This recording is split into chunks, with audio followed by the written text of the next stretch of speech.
경진이는 아들 창식이와는 완전히 딴판이었어요. 상남자였죠.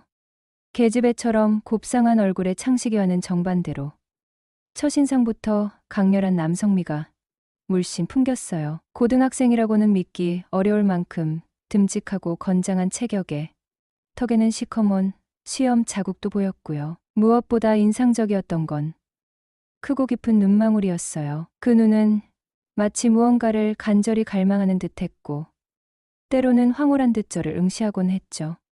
그렇게 강렬하게 쏟아지는 시선에 아들의 친구인 경진에게서 느껴지는 묘한 끌림에 저도 모르게 마음이 설레는 것을 느꼈네요. 창식이가 군대 가기 전에는 거의 매일 저희 집에 와서 밥을 먹고 숙제를 하고 게임을 하면서 시간을 보냈어요. 어떤 날은 아예 며칠씩 저희 집에서 뒹굴뒹굴 지내다 가기도 했고요. 저한테는 친아들 창식이만큼이나 살갑게 굴었고 집안일도 제 일처럼 척척 도와주었어요. 장 보러 갈 때 무거운 짐도 당연하다는 듯이 들어주고 식당 일이 정신없이 바쁠 땐 슬쩍 와서 서빙도 돕고 힘들고 굳은 일도 절대 마다하지 않았죠. 저는 그런 경진이가 마치 제 아들처럼 예쁘고 고마웠어요. 남편이 갑자기 세상을 떠난 후 문득문득 사무치는 외로움에 밤잠을 설칠 때면 남자 생각이 간절해질 때도 있었지만 그럴 때마다 애써 마음을 다잡고 혼자 꾹꾹 눌러 참았어요. 다시는 남자 때문에 울고 싶지 않다. 내 인생의 남자는 이제 없다. 그렇게 다짐하면서요. 하지만 사람 마음이라는 게 제 뜻대로만 되는 건 아니잖아요. 경진이가 저희 집에 자주 드나들면서 저도 모르게 자꾸 경진이에게 눈길이 가는 걸 어쩔 수가 없었어요. 경진이는 밝고 씩씩했고 어딘가 모르게 듬직한 구석도 있었거든요. 그리고 죽은 남편과도 닮은 구석이 많았고요. 어느 순간부터 제 눈에도 때나 남자답게 느껴지기 시작했어요. 가끔씩 저를 빤히 바라보는 깊고 진한 눈빛을 마주할 때면 심장이 쿵 하고 발밑으로 뚝 떨어지는 것 같은 기분이 들기도 했죠. 그냥 가슴 한켠이 순간 울렁이고 작게 흔들리는 정도였어요. 오랜만에 느껴보는 아주 희미하고 간질거리는 떨림. 잊고 지냈던 감정이 아주 작은 먼지처럼 살짝 날아든 기분이었죠. 예전엔 그냥 아들 친구, 동생처럼 편하게만 생각했는데 어느 순간부터 녀석이 조금씩 다르게 보이기 시작한 건 분명했어요. 어깨도 꽤 넓어졌네. 키도 훌쩍 컸네. 웃는 모습이 제법 남자다워졌네. 별 뜻 없이 무심하게 툭툭 던지는 생각들이 어느새 저도 모르게 머릿속을 스치고 지나갔죠. 솔직히 말하면 경진이의 싱싱하고 젊은 에너지가 부럽기도 했어요. 나이가 드니 그런 활력 넘치는 젊음이 그 자체로 예뻐 보이는 건 어쩌면 당연한 이치인지도 모르겠어요. 어느 날 저녁이었어요. 창식이는 제 방에서 신나게 게임하느라 정신이 없고 경진이는 거실 소파에 앉아 TV를 보고 있더라고요. 저는 옆에서 설거지를 하면서 흘끔 경진이를 훔쳐봤죠. 그때였나 경진이가 갑자기 고개를 들고 저랑 눈이 딱 마주친 게 순간 아주 짧은 순간이었지만 어색한 침묵이 묘하게 흘렀죠. 경진이 눈빛이 평소보다 조금 더 길게 제게 머무는 것 같다는 느낌이 들었어요. 왜 저렇게 빤히 쳐다보지 싶으면서도 왠지 모르게 저도 시선을 피하기가 좀 그랬어요. 얼굴이 갑자기 화끈거렸다거나 심장이 터질 듯 쿵쾅거렸다거나 그런 과장된 반응은 절대 아니었고요. 그냥 아주 약간 뺨이 붉어지는 듯한 미묘한 느낌 정도. 괜히 어색함을 감추려고 일부러 목소리를 높여 물었죠. 경진아, 벌써 시간이 이렇게 늦었네. 이제 집에 가봐야 하지 않니? 제 말에 경진이가 살짝 웃는데 그 웃음이 예전처럼 마냥 해맑고 천진난만하지만은 않다는 걸 어렴풋이 느꼈어요. 뭔가 좀 더 어른스러워졌다고 해야 하나? 아니면 그냥 순전히 제 기분 탓일까? 속으로 혼란스러웠죠. 아줌마, 저 사실은 아줌마랑 얘기 좀 더 하고 싶어서요. 경진이의 목소리가 평소보다 훨씬 낮고 부드럽게 들렸어요. 마치 제 뒷가에 나지막이 속삭이는 것처럼 조심스럽고 감미로운 목소리였죠. 무슨 얘기? 또다시 어색하고 엉거주춤한 질문이 저절로 튀어나왔어요. 머릿속은 온갖 생각으로 복잡했지만 왠지 모르게 녀석의 다음 말이 몹시 궁금해 견딜 수 없었죠. 저 아줌마 사실은. 경진이는 잠시 머뭇거리더니 드디어 제 눈을 똑바로 쳐다보며 아주 조심스럽게 그러나 단호하게 말을 이었어요.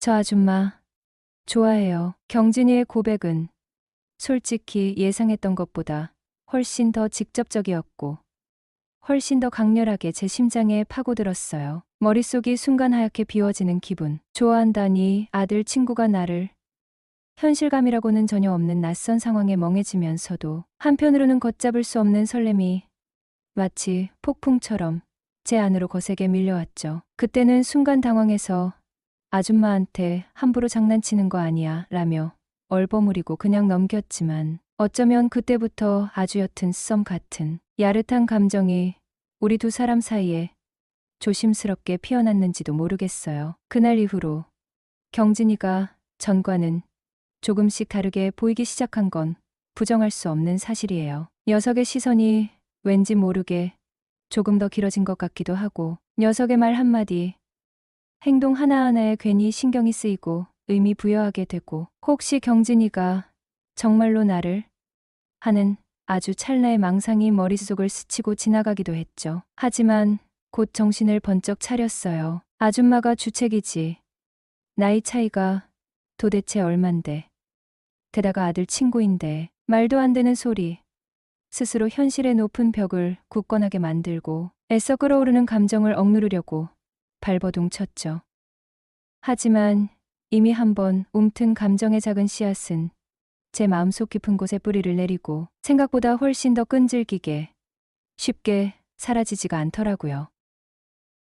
안녕하세요. 저는 50살의 평범한 아줌마입니다. 30 중반에 남편과 사별하고 홀로 아들을 키우며 살아왔어요. 남편과 갑작스럽게 이별하고 여자 혼자 아이를 키우며 생계를 유지하기 위해 정신없이 장사를 하다 보니 어느덧 50대가 되었네요. 결혼 전 저는 연애 경험이 전무했어요. 요즘 흔히 말하는 썸은 몇 번 있었던 것 같지만 제 성격 탓인지 외모 탓인지 혹은 시간이 없어서였는지 연애로 발전한 적은 없었어요. 여중 여고 여대를 거치고 여성 중심 직장에서 일하며 남자 만날 기회 자체가 드물었죠. 학창 시절부터 소위 아싸 기질이 있었던 터라 클럽 같은 곳은 당연히 가지 않았고 집, 일집을 반복하며 26살까지 모태솔로였어요. 그러다 5살 연상의 남편을 중매로 만났습니다. 시댁 식구들이 저를 무척 마음에 들어 하시며 결혼이 일사천리로 진행되었고 만난 지 겨우 3달 반 만에 결혼이라는 결실을 맺었네요. 남편은 평범한 회사원이었습니다. 친구들은 전생에 결혼 못하고 죽은 귀신이라도 씌었냐며 놀렸지만 저는 매일매일 행복한 신혼을 만끽하며 즐겁게 살았어요. 사실 결혼 전에 남편에게 모태솔로임을 솔직하게 털어놓았죠. 남편은 정말 신기해하면서도 한편으로는 몹시 기뻐하더군요. 저야말로 결혼 상대로 딱이라면서요.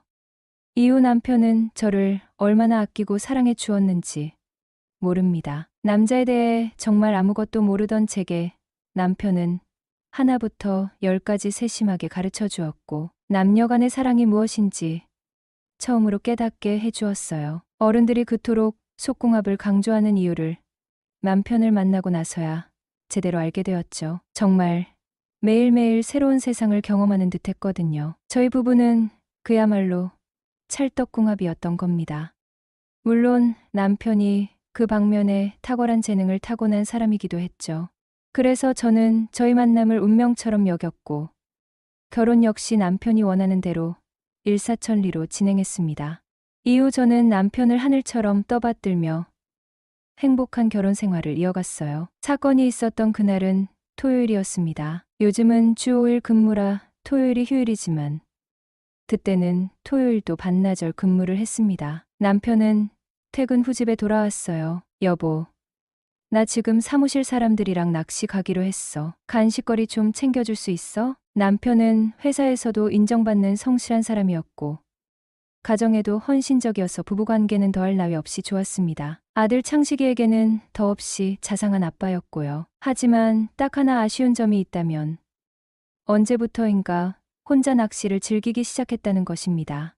물론 가정을 소홀히 하는 것은 아니었어요. 한 달에 2번 정도 낚시를 다녀오는 정도였으니까요. 하지만 저는 그 짧은 시간조차 온전히 함께하지 못한다는 생각에 서운함이 밀려왔습니다. 휴일이면 오롯이 남편과 함께 시간을 보내고 싶었으니까요. 남편은 퇴근하자마자 방으로 낮잠 자는 창식이 얼굴을 한번 보고는 베란다에서 낚시 가방을 챙기고 있었죠. 여보, 나랑 창식이도 같이 가면 안 돼? 저는 간식을 챙기며 투정을 부렸습니다. 남자들끼리 가는 거야. 다음에 창식이랑 당신이랑 셋이 오붓하게 같이 가자. 오늘은 집에서 쉬어. 남편의 단호한 말에 조금 야속한 마음이 들었죠. 대충 낚시 가방을 챙겼는지 남편은 현관문 앞에 가방을 내려놓고 제 팔목을 잡더니 장난기 섞인 목소리로 말했습니다. 여보, 잠깐만 방으로 와봐. 오늘 기필코 대어를 낚아올 테니 기대하라고 하며 저를 안방으로 이끌었죠. 사실 남편에게는 낚시에 대한 징크스가 하나 있었어요. 낚시를 시작하면서 재미는 붙였지만 희한하게도 고기 운이 따르지 않았거든요. 잔챙이만 간혹 낚을 뿐 그 흔한 대물 구경조차 제대로 못 해봤다는 거예요. 낚시 경력이 벌써 3년이나 되었는데도 남들에게 자랑할 만한 큰 고기를 낚아본 적이 없으니 은근히 자존심이 상했던 모양입니다. 그날도 어김없이 혼자 낚시를 떠나려는 남편. 서운한 마음에 저도 모르게 눈물이 글썽거렸거든요. 그런 저를 남편은 안쓰럽게 바라보더니 제 손을 잡고 안방으로 이끌었죠. 그런데 정말 신기하게도 그날 밤 남편은 40cm나 되는 큼지막한 붕어를 낚아온 것 있죠. 그 이후로 남편에게는 낚시를 떠나기 전에 꼭 부부관계를 가져야 한다는 웃지 못할 징크스가 생겨났답니다. 남편은 낚시 가방과 제가 싸준 간식거리를 들고 아들 창식이와 저만 집에 남겨둔 채 낚시를 떠났습니다. 그때는 정말 몰랐네요. 그 길이 영원히 돌아오지 못할 길이 될 줄은 꿈에도 상상 못했죠. 얼마 지나지 않아 현관문이 쾅쾅 울리는 소리에 깜짝 놀라 뛰어나갔습니다. 사모님, 큰일 났어요. 박 과장님이 물에 빠지셨대요. 어서 빨리 가셔야 해요. 남편과 함께 낚시를 간다고 했던 김 대리가 숨을 헐떡이며 저희 집으로 뛰어들어와 마치 하늘이 무너지는 듯한 청천벽력 같은 소식을 전하였어요. 저는 정신없이 옷을 갈아입고 시아버지, 시어머니와 함께 김 대리가 운전하는 차를 타고 사고 현장으로 달려갔습니다. 차 안에서 심장이 쿵쾅거리고 손발이 차가워지는 것을 느꼈어요. 제발 남편이 무사하기만을 간절히 기도하면서요. 하지만 사고 현장은 이미 아수라장이 되어 있었습니다. 경찰차와 구급차, 그리고 사람들이 잔뜩 몰려 있었고 슬픔과 혼란이 뒤섞인 분위기가 무겁게 내려앉아 있었습니다. 새벽에도 멀쩡하게 있던 배가 갑자기 요동치더니 뒤집히지 뭡니까? 관리인으로 보이는 듯한 사람이 안절부절 못하며 말했습니다. 시아버님이 다급하게 물으셨습니다. 혼자 배를 탔습니까? 관리는 망설이며 대답했습니다. 아니요. 웬 아가씨인지 아주머니인지 모르는 분이랑 같이 탔다고. 그 순간 저는 온몸에 피가 거꾸로 솟는 듯 했습니다. 하늘이 노래지는 기분이었죠. 아니, 누구랑 같이 탔다는 거요? 지금 구조대원들이 찾고 있으니 곧 나올 겁니다. 잠시만 기다려 보세요. 관리인이 어쩔 줄 몰라 하며 말했습니다. 잠시 후 물속에 들어갔다 나온 구조대원이 배를 타고 와서 다급하게 외쳤습니다. 정 사장님, 밧줄하고 사람 몇 명 더 필요하겠는데요. 아니, 왜 그러는 거요? 관리인이 불안한 표정으로 묻자 구조대원은 잠시 머뭇거리더니 관리인의 귀에 입을 대고 무언가를 속삭였습니다. 참나, 내 낚싯배 빌려주고 이런 일이 다 생기다니. 관리는 시아버님을 조금 옆으로 모시고 가더니 뭐라고 귓속말을 나누기 시작했습니다. 시아버지의 얼굴이 점점 굳어지는 것을 보며 저는 불안감이 더욱 커져갔죠. 잠시 후 구조대원들이 물에 빠진 남편을 건져냈습니다. 믿을 수 없게도 남편은 실오라기 하나 걸치지 않은 벌거숭이 상태였어요. 그 순간 모든 상황이 머릿속에서 퍼즐처럼 맞춰지면서 충격적인 진실이 눈앞에 펼쳐졌습니다. 남편이 낚시를 핑계로 바람을 피워왔다는 사실을 깨달은 것입니다. 그리고 곧이어 남편과 함께 죽은 여자가 누구인지 그 여자에 대한 충격적인 이야기가 낱낱이 밝혀졌어요. 제 남편은 저와 결혼하기 전부터 그 여자와 깊은 관계를 맺고 있었다고 합니다. 그 여자는 다른 남자와 결혼식을 올리고 첫날 밤을 보낸 후 무슨 이유에서인지 남편을 멀리했고 혼인신고조차 하지 못한 채 쫓겨나듯 이혼을 당했다고 합니다. 그 후 다시 저희 남편과 몰래 만남을 이어왔던 거예요. 시부모님은 그 사실을 알고 저와 선을 보고는 저를 마음에 들어 하셨고 남편을 설득해 일사천리로 결혼식을 올리게 했던 것이었습니다. 하지만 남편과 그 여자는 서로를 잊지 못하고 위험한 만남을 계속해왔던 것이죠. 매주 토요일이면 낚시를 간다는 핑계로 둘은 은밀하게 만나 미래 여행을 즐겼고 사고 전날 밤에는 배를 빌려 낚시를 하다가 새벽녘 배 위에서 누가 먼저랄 것도 없이 격정적인 감정에 휩싸였다가 그 바람에 배가 심하게 흔들려 결국 함께 익사를 하였는데 두 사람은 마지막 순간까지 서로를 끌어안고 죽어 있었다고 합니다. 저는 그 충격적인 이야기를 듣는 순간 그 자리에서 정신을 잃고 실신하고 말았네요. 정신을 차렸을 때는 이미 두 사람의 시신은 병원 영안실에 안치되어 있었고 친정 식구들은 시댁 식구들과 그 여자 가족들을 상대로 험악하게 싸우고 있었습니다. 저는 영문도 모른 채 싸우는 이유를 오빠에게 물었죠. 오빠는 처음에는 회피하더니 걔가 집요하게 묻자 마지못해 충격적인 사실을 털어놓았어요. 그 여자 집에서 남편의 어머니, 즉 저희 시어머니에게 이왕 이렇게 같이 주둔 마당에 저 세상에서나마 편히 잘 살게 영혼 결혼식이라도 올려주자고 제안했다는 것입니다. 그 말을 들은 시어머니는 친정 어머니에게 간절하게 부탁을 했다고 합니다. 안 그래도 하나뿐인 딸이 남편을 잃은 슬픔에 잠겨 있는데 괘씸한 여자와 영혼 결혼식을 올려달라고 부탁하다니 친정 식구들은 격분하여 시댁 식구들과 그 여자 집안과 거친 언쟁을 벌였던 것이었죠. 저는 이 일에 전혀 관여하지 않을 테니 마음대로 하라고 하였네요. 그 후 친정이나 시댁에서는 저에게 재혼을 종용했지만 저는 이 세상에 남자라는 남자는 믿을 놈 하나 없다는 생각에 휩싸여 그 누구도 믿을 수 없었어요. 오직 아들 창식이만을 바라보며 억척스럽게 살았죠. 시댁의 도움과 결혼 후 알뜰하게 모아둔 돈 그리고 남편의 사망보험금을 합쳐 저희 집 근처 시장에서 작은 식당을 시작했습니다. 하지만 저녁이면 술 취한 남자들이 과부하며 끈적거리는 눈빛으로 쳐다보는 것이 너무나 싫었네요. 그래서 돈을 조금 더 모은 후 도시 근교의 땅을 사고 새로 건물을 올려 멋진 불고기집을 시작한 것이 벌써 10년이 훌쩍 넘었어요. 저희 노력에 하늘도 감동했는지 아들 창식이는 정말 열심히 공부하더군요. 작년에 창식이가 그토록 바라던 명문대학에 무난히 입학하자 저는 정말 세상을 다 가진 듯 기뻤습니다.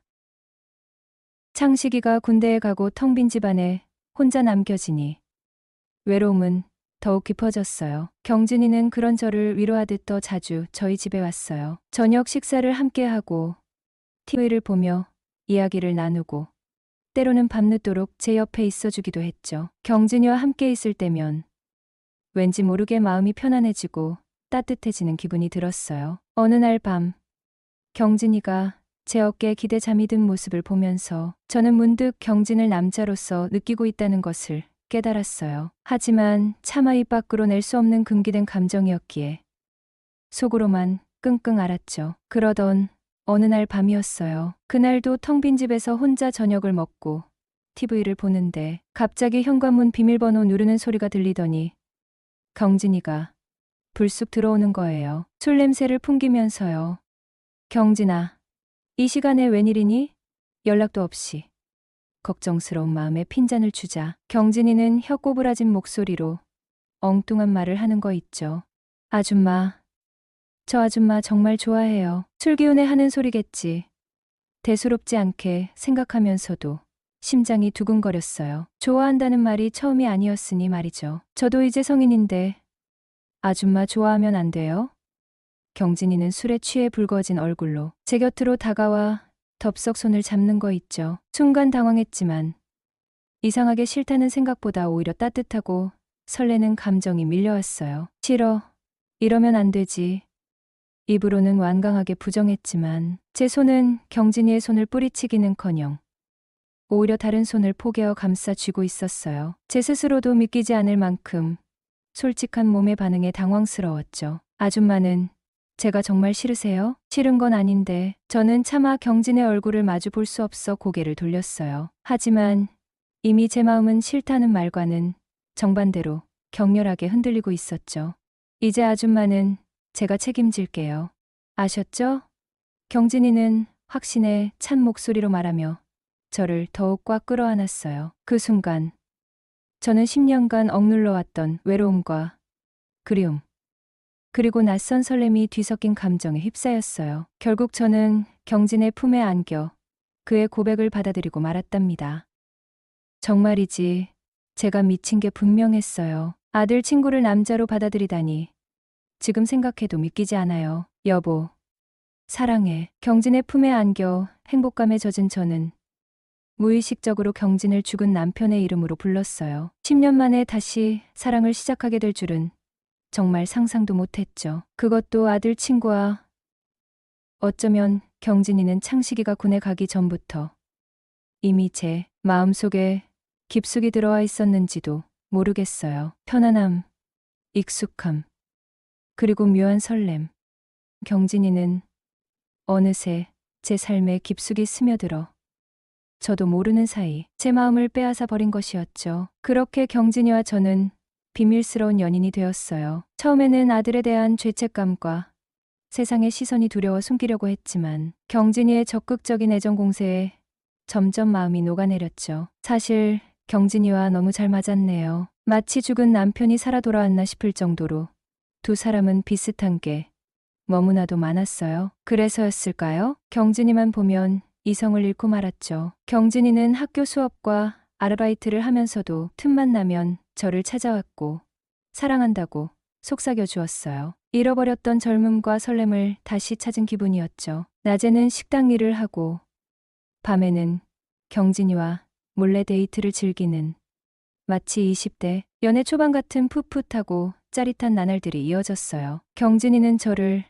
아줌마라고 부르는 대신 자기야라는 낯간지러운 호칭으로 불렀어요. 처음에는 어색했지만 듣다 보니 기분이 나쁘지 않더라고요. 오히려 젊어진 것 같고 특별한 사람이 된 것 같아 설레었어요. 하지만 행복도 잠시, 불안감은 점점 커져갔어요. 가장 큰 걱정은 아들 창식이었죠.